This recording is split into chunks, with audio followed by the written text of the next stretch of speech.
पाखई आसुची ओडिशा प्रसिद्ध ऐतिहासिक भद्रकाली पूजा एथिने विभिन्न पूजा मंडप सजई हेलाणी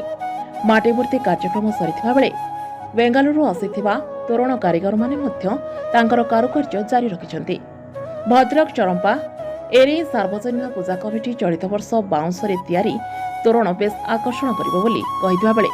पीडब्ल्यूआई कालीपूजा कमिटी पार्श्व मूर्तिर कलाकारी पौराणिक और सामाजिक वार्ता दे दर्शक मानकर मन जिणिबे बोली आशा रखिछन्ति। एथर आमर पाखापाखि 15 लाख टका बजेट ये जगार टिके सहर ठारू टिके दूर रे पंचायत एरिया किंतु एटी जनसमागम बहुत संख्यार हुए जोटा कि हजार हजार लोक एठी को आसती केवल आमर ये तोरण देखापी तोरण ये सबुठ भल हुए बोले आम अनुभव करूँ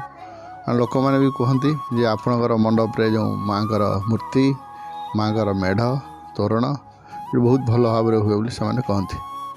जहाँ हो सब दर्शक मैंने शांति श्रृंखला आसिक दर्शन करती एवं हस खुशी रिटर्न करती। आमर सुदूर बेंगल रु आसती जो तोरण मिस्त्री आउ पाख गुजिदड़ा बंधु आमर मूर्ति कारीगर निखुण कारीगर तांकर एथर भी आमर जो बाउंश पातियारे सब विभिन्न प्रकार कारुकार्य होउछि तोरण जो होउछि ताकू देखापी आकृष्ट होगापी दर्शक समागम बढ़े। प्रतिवर्ष आम नुआ नुआ थीम रे करूँ एथर से बाउंश पातिया थीम को आम आनीछु। Bureau report STQ media.